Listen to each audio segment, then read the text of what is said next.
Hello, gorgeous.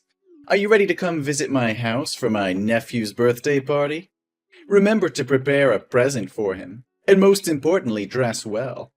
I want everyone to admire me for having such a wonderful and beautiful girlfriend like you.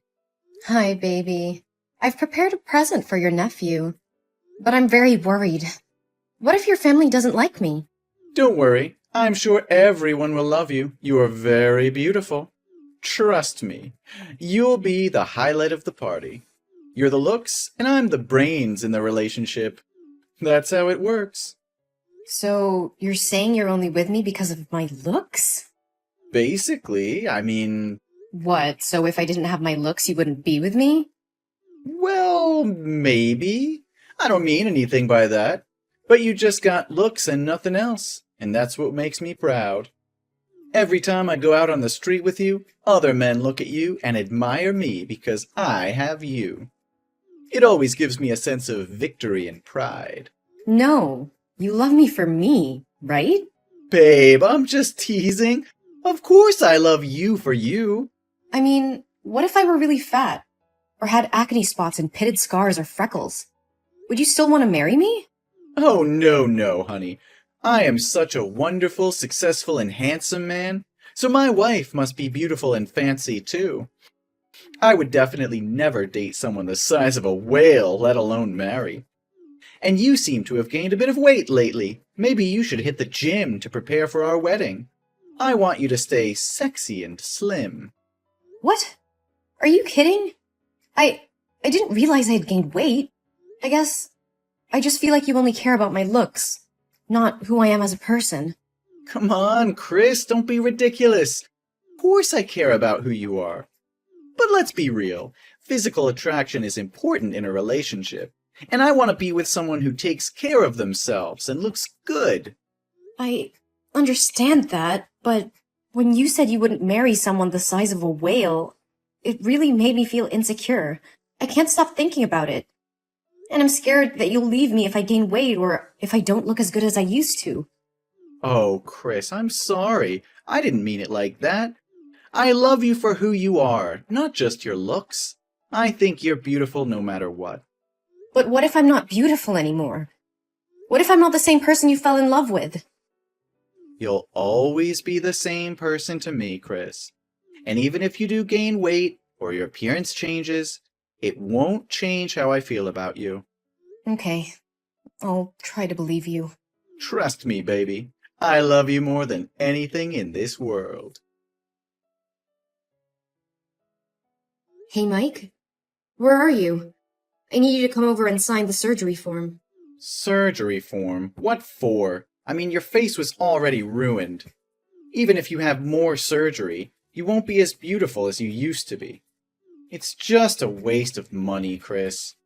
How can you say that to me, Mike?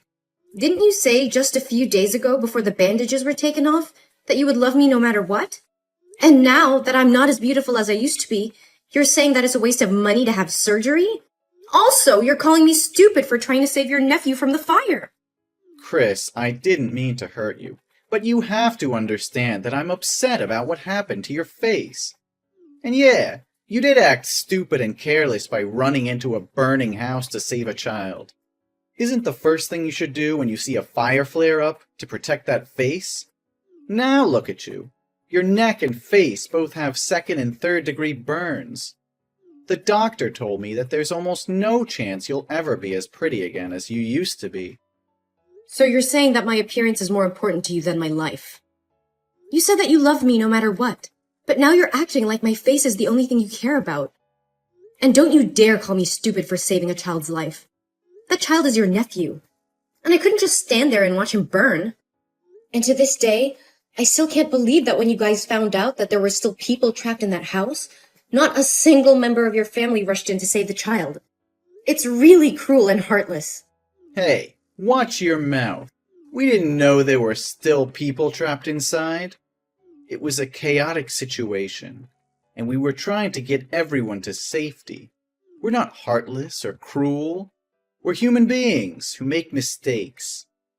Even if I knew I wouldn't put myself in such a dangerous situation, but would calmly wait for the fire department to arrive. Wait? Until when were you going to wait? Until the boy turned to ashes? I know, Chris, and I appreciate what you did for my nephew. But I just can't help feeling angry and frustrated about what happened to your face. I'm sorry for being insensitive, but I can't just pretend like everything's okay. And as for your appearance, of course it's not the only thing I care about. But let's face it, looks matter. And I'm just worried about how this is going to affect us. How could you say that? I thought you loved me for who I am, not just what I look like. And now that I don't look like your idea of pretty, you're acting like I'm some kind of burden. No, Chris, that's not what I meant. I'm not trying to make you feel like a burden, but I can't ensure my love for you will be the same. And we have to face the reality of the situation. Your face is never going to be the same again. And we have to figure out how to deal with that. Really? I just feel so insecure now, Mike. I'm scared that you'll leave me if I don't look as good as I used to. Really. Now let's sign that surgery form and get you on the road to recovery. We'll get through this together, I promise. Thank you for being here with me, Mike.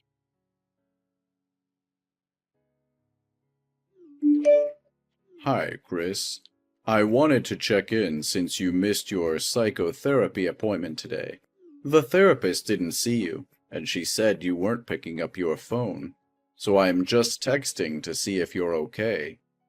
If you're busy, I can tell her to reschedule your appointment for a later time. Is everything fine? No, I didn't forget my appointment. It's just, I didn't want to go out in public because of my burned face. I feel ugly and disgusting and don't dare to face people.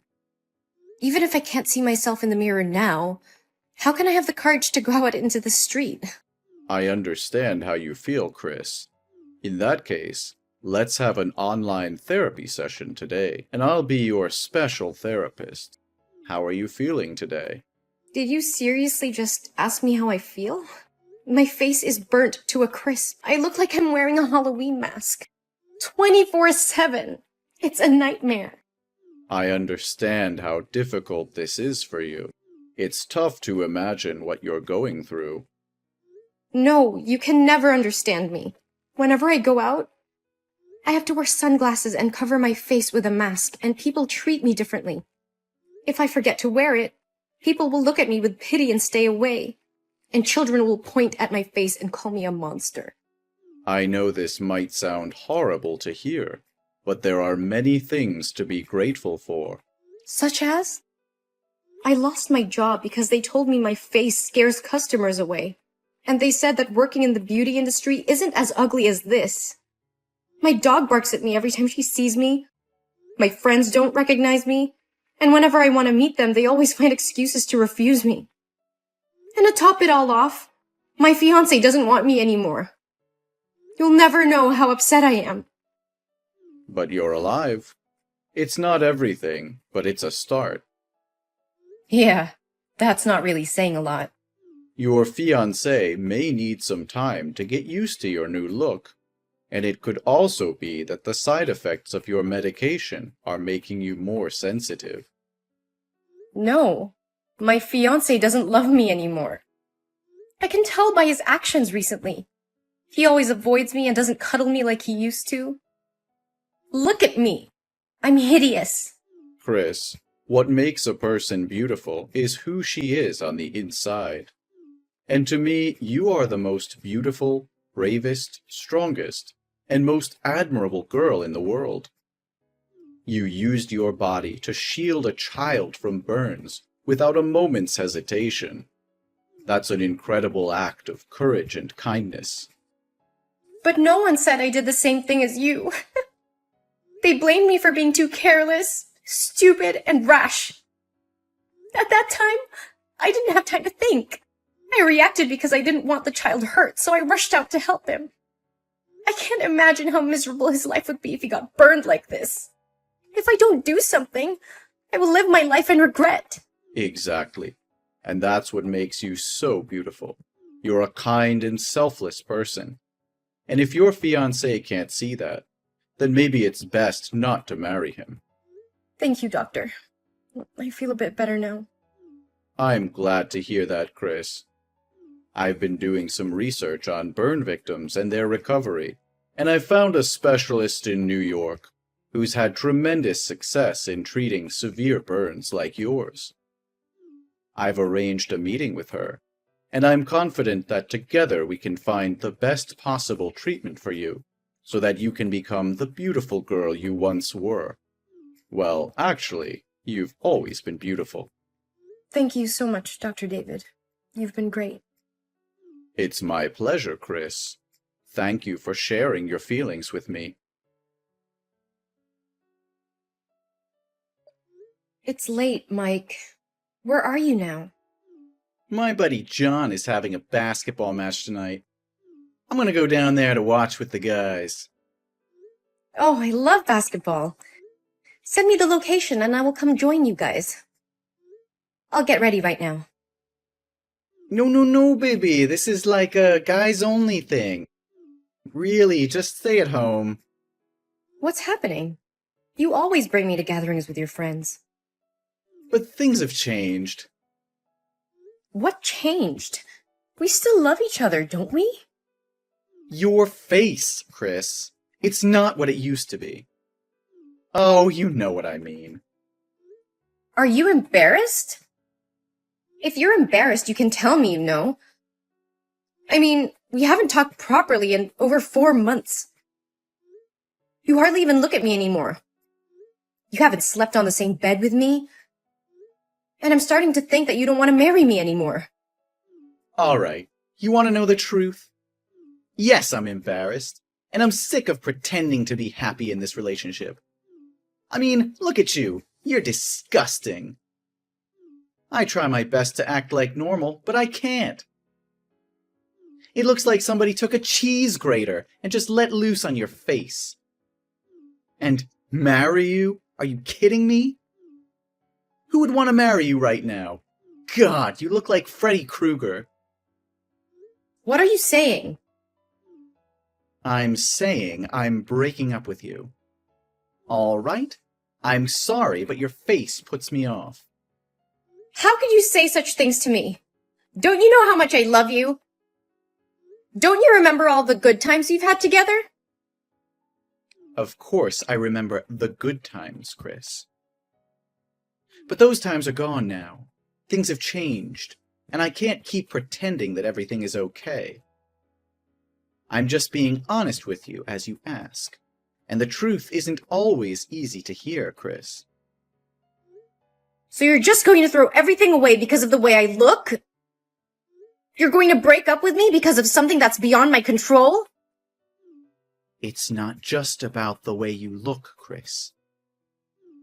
It's about the fact that I can't be with someone who I'm not attracted to. It's about the fact that I can't keep pretending to be happy when I'm not. I'm sorry, Chris, but I can't do this anymore. And you could have avoided this if you hadn't intended to be such a heroine. No, Mike. I'm not trying to be anyone. I'm just trying not to live in sin and regret for the rest of my life for standing on the sidelines while watching someone die. So what? Do you hope my family will feel grateful to you and consider you as a benefactor? Let me tell you, the other day after visiting you from the hospital, my family wouldn't allow me to marry you anymore because they said your face was too scary, and they didn't want the neighbors to talk about it. My nephew cried when he saw you, didn't he? He told me that you're a monster. Whoa, that really hurts. You could have told me this before, Mike. Instead, you strung me along, pretending everything was okay. How could you be so heartless? You gave me hope, but in the end, you were the one who extinguished my hope. Yes, whatever you want. I just want to say that I'm breaking up with you, and you should move out of the house before I come back. No, Mike. You're wrong. I'm the one who's breaking up with you. What? You're breaking up with me? You should be begging and holding me back. Yes, I am. I can't be with someone who is so shallow and cruel. You're willing to throw away a 4-year relationship because of something that is beyond my control? And then you insult me and my appearance, saying such hurtful things? I can't be with someone who treats me like that. You're not being fair, Chris. I didn't mean to hurt you. I'm just being honest with you. Honesty is one thing, Mike, but there's no excuse for being cruel. You could have expressed your concerns in a much kinder and more constructive way. But instead, you chose to insult me and my appearance. That's not something I can forgive or forget easily. And one more thing. You're making a mistake here, Mike. You are the one who needs to move out, not me. What? You're kicking me out of my own home? This isn't your home, Mike. I paid for it before we even started dating. And since you clearly have no respect for me or my feelings, I think it's best if you leave. Fine, I'll leave. But don't think you can just kick me out and forget about me. You'll surely regret not begging me to stay there. No one will date you anymore. I'm not trying to forget about you, Mike. But I can't stay in a relationship where I'm constantly being insulted and degraded. It's not healthy for either of us. Oh, so now you're the one who's concerned about our health? That's rich. I just want us both to be able to move on and find happiness in our own lives. And if that means we have to part ways, then so be it. I deserve someone who loves me for who I am, not just for my appearance. Good luck finding someone who can love that face of yours. I don't need your luck, Mike. I have faith that I'll find someone who can appreciate me for who I am, not just for my looks. And as for you, I hope you find happiness too, but it won't be with me. Hey, Chris, how've you been? It's been so long since we talked. How's life treating you? Mike? Why are you suddenly reaching out? It's been 3 years and I haven't heard from you. Is everything okay? No, everything is not okay at all. I just miss you a lot. I can't stop thinking about you after all these years. What? Are you kidding me? That year you said you didn't love me anymore because of my ugly face, remember? Actually, 2 years ago, something terrible happened to me. I was attacked by a gang, and they slashed my face, leaving me with a long, hideous scar. My left eye is also blind, so I can only see out of one eye now. Since then, no girl wants to date me. Oh my God. That's awful. What happened exactly? I was out drinking with my friends and I got very drunk. I couldn't control my behavior and got into a fight with a gang. They did this to me. My family spent all their money on my treatment, but it hasn't helped much. I miss you so much, Chris. I think we're a good match now. I'm sure you've been lonely all these years, haven't you? I'm so sorry for what happened to you, Mike, but I can't get back to you.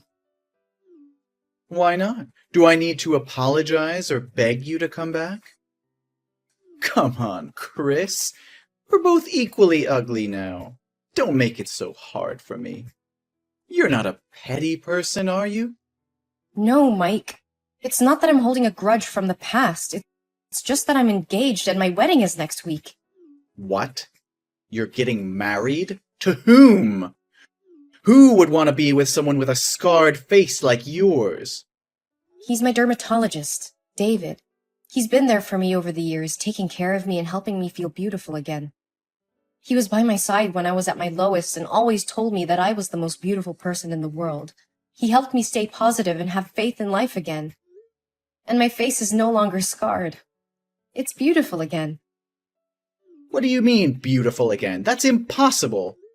David spent a lot of time researching methods for my surgery, And after 15 surgeries using skin grafting, my face has healed and recovered. You're lying to me, Chris. I can't believe you're getting married to someone else. You were mine, and now you belong to someone else? Mike, please calm down. I'm sorry, but I can't change how I feel. It's been years since we broke up, and I've moved on. How could you do this to me? After everything we've been through, you just throw me away like garbage? I didn't throw you away, Mike. You chose to end things between us. And now I've found someone who loves me for who I am, scarred or not. I can't believe this is happening to me. You're supposed to be mine. I'm the only one who truly understands you. That's not true, Mike. David has been there for me through thick and thin. He accepts me for who I am and loves me unconditionally. And he's the one I want to spend the rest of my life with. You'll regret leaving me, Chris. You'll see that no one will love you like I did. Mike, please stop. Your words are hurtful and untrue. I wish you all the best, but I can't be with you anymore. You're lying. No, I'm not. I'm sorry, Mike, but I have to go now. Please take care of yourself. No, you can't just treat me like that. Why am I the only one who has to live a miserable life with such a disgusting face in the end? I believe someone will love you for who you really are, Mike. You should be optimistic. No, don't talk nonsense anymore. Come back to me right now. As the days passed, I heard that Mike's life spiraled out of control. He became increasingly bitter and resentful towards the world. His once charming personality turned into a spiteful one, and he became isolated from everyone around him. Despite seeking therapy and trying to come to terms with his past, he was unable to shake off the feeling of bitterness and hatred. His life was consumed by his resentment towards me and his own misfortune. Meanwhile, my relationship with David continued to flourish. I finally had a fairy tale wedding like I've always wanted. And now, we have 2 very beautiful babies. We are deeply in love and support each other through thick and thin. We were happily married and building a life together filled with love, joy, and new possibilities. David was always there for me during the hard times, and we shared many happy moments together. We often talk about their future and the family we hope to build, grateful for the chance we had to find each other and start a new chapter in our lives.